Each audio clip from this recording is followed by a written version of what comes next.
پیغمبر خدا گفتند لا تضربوا اماء الله. ای مردها، خطاب به سوی مردهاست، شما کنیزکان خدا را نزنید. اماء الله اشاره به سوی زنهاست، شما زنها را نزنید. گفت پیغمبر. اماء الله را محدثا میگویند که در همین لفظ اماء الله پیغمبر زنها را کنیزکان خدا خواند. گفت کنیزکان خدا را نزنید. فجاء عمر رضی الله عنه الى رسول الله صلی الله علیه و سلم و قال یا رسول الله زئرنا النساء على ازواجهن فرخص فی ضربهن. میگوید یک روز بعد آنکه که پیغمبر سفارش داد که مردها زنها را لط و کوب نکنید، اینها کنیزکان خدا هستند، مردها دیگر زنها را نزدند، زنها را نوازش میکردند. بناگاه روز حضرت عمر پیش پیغمبر خدا آمد و گفت پیغمبر خدا، این زنها از روزی که ما اینها را آداب نمیدهیم، اینها را نمیزنیم، بالای مردها دلیر شدند، مردها را دیگر گوش نمیکنند. زئرنا النساء، زئرنا به معنای دلیر شدند. فرخص رسول الله صلی الله علیه و سلم فی ضربهن.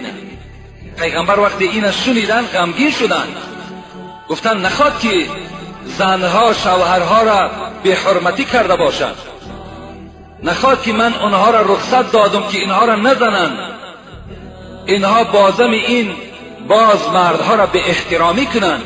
از این خاطر پیغمبر نزد عمر گفت آنها را برای آنه که آداب گیرند و شما را احترام کنند زنیدشان گفتند. لیکن چگونه زنید؟ چگونه زنید؟ واضربوهن ضربا غیر مبرح. این دیگر حدیث است، این دوام این حدیث نیست. پیغمبر گفتند واضربوهن ضربا غیر مبرح. غیر مبرح معنای این دارد که نه چندان سخته، یعنی زنها را برای آداب، برای احترام شما، اگر مبادای آنها گردن کشی کردند، آنها شما را احترام نکردند، برای آداب چنان زنید نه چندان سخته. حتی در بعض روایت ها میگوید که پیغمبر خدا گفتند با همین دست ها در جای ملایمی زن، یعنی در دنبه وی زنید. بین اینم یک غمخواری اسلام است، اینم یکی از حقوق زن هاست. وقتی که مردها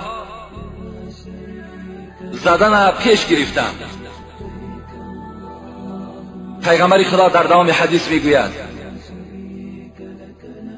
فاطاف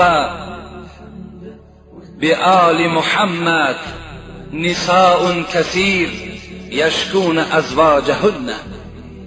بین وقتی که مردها زدن پیشه کردند، در حال همه زنها خیستند و به خاندان پیغمبر آمدند، به خاندان زنهای پیغمبر آمدند. میگه نساء کثیر، زنهای بسیار جمع شدند. یشکون ازواجهن، آمدن شکایت از شوهرها کردند، آمدن نزد زنهای پیغمبر گفتند پیغمبر خدا رخصت داد برای زدن. امروز مردها از آن حدی که پیغمبر گفته است از او گذرانیدند. ما نزد پیغمبر بهر شکایت آمدیم. وقتی زنهای پیغمبر این شکایت زنها را به گوش پیغمبر رسانیدند، پیغمبر خدا چی گفتند؟ فقط اطاف بآل بیت محمد نساء کثیر یشکون ازواجهن لیس اولئک بخیارکم. بین پیغمبر خدا چی گفتند؟ گفتند من گوش به آواز شدم، من درکدار شدم. ای مردها، با مردها را جمع کرد پیغمبر.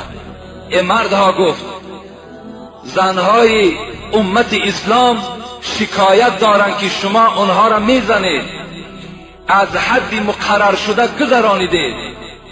آنها تا حد آمدن که بر من شکایت کردند و گفتند پیغمبر اولئک لیس بخیارکم، کدام زنی که از شوهر خود شکایت میکند، از زدن شوهر خود شکایت کند، همون مرد گفت پیغمبر بهترین شما به حساب نمی روند. اون مرد را گفت من مرد اساسی نمی شمارم وقتی که زن او از زدن شوهر شکایت کند. این معنای چی را دارد؟ معنای او را دارد که حقوق زنها در اسلام چی بلندی هست. پیغمبر میگوید خیرکم خیرکم لاهلی و انا خیرکم لاهلی. ای جوانهای عزیز، پیغمبر میگوید ای مردهای عزیز، پیغمبر به ما و شما مراجعت دارد. خیرکم خیرکم لاهلی، بهترین شما کسی هست که با زنهای خود معامله نیک دارد. و انا خیرکم لاهلی، من با زنهای خود معامله خوب دارم. زنهای من از من راضی هستند، زنهای من دوست می‌دارند. باید شما هم گفت پیغمبر کار کنید که بهترین مرد باشید، با زنهای خود معامله خوب داشته باشید. این است حقوق زنها. باید که هر یک مرد حقوق زنها را پایمال نکند. آن چیزی که خدا که از آیتها برای شما خواندم و آن حدیث هایی که برای شما شنوانیدم، باید که با این حقوق های زنها ما و شما عمل کننده باشیم. باید سخن خدا و سخن پیغمبر خدا در نزد ما و شما قدر داشته باشد، قیمت داشته باشد. حتی پیغمبر میگوید النساء شقائق الرجال، این زنهایی که شما در نکاح خود دارید فراموش نکنید که اینها پاره از شما هستند. یعنی اینها را خداوند از مرد آفرید. حتی حدیثی هست که پیغمبر میگوید استوصوا بالنساء خیرا، همه شما را ای مردها نصیحت میکنم اینکه با زنها نیکویی کنید. فإن المرأة خلقت من ضلع، زیرا این که زنها از قبرغه چپ شما خدا آفرید. جان در قرآن میگوید وقتی که حضرت آدم خدا آفرید و او را خواب برد، وقتی خوابش برد از قبرغه چپ او خداوند یک تکه قبرغه را گرفت و این زن را مام حوا را آفرید.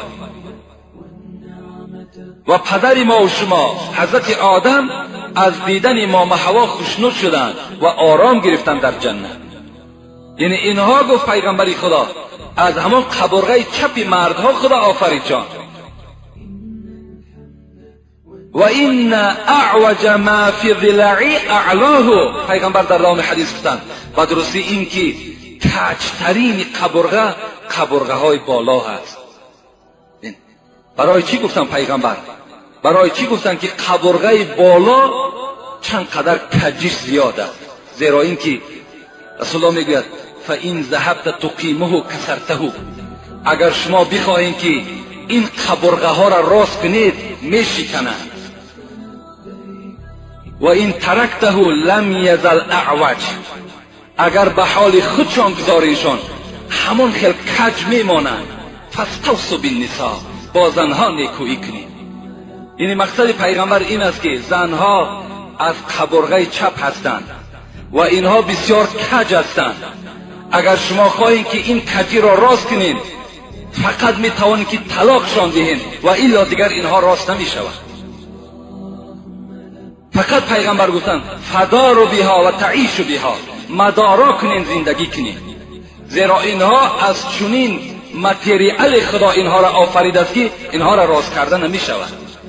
فقط اینها قطعی می توانید شما معامله خوب کنید، گفتاری خوب کنید، چگونه که سرور ما و شما پیغمبر خدا انجام دادن. این است یک قسم از حقوق زنها بالای شوهرها. و البته اینجا قسم زیادی حدیث ها و بعضی از قصه ها باقی ماندن و انشاءالله جمعه آینده باز در باب همین حقوق زنها بالای شوهرها چه حقها دارند و شما صحبت میکنیم و خدا خواسته باشد بعد جمعه های آیندهش حق شوهرها را بالای زنها هم بهر شما صحبت میکنیم. و آخر دعوانا ان الحمد لله رب العالمین.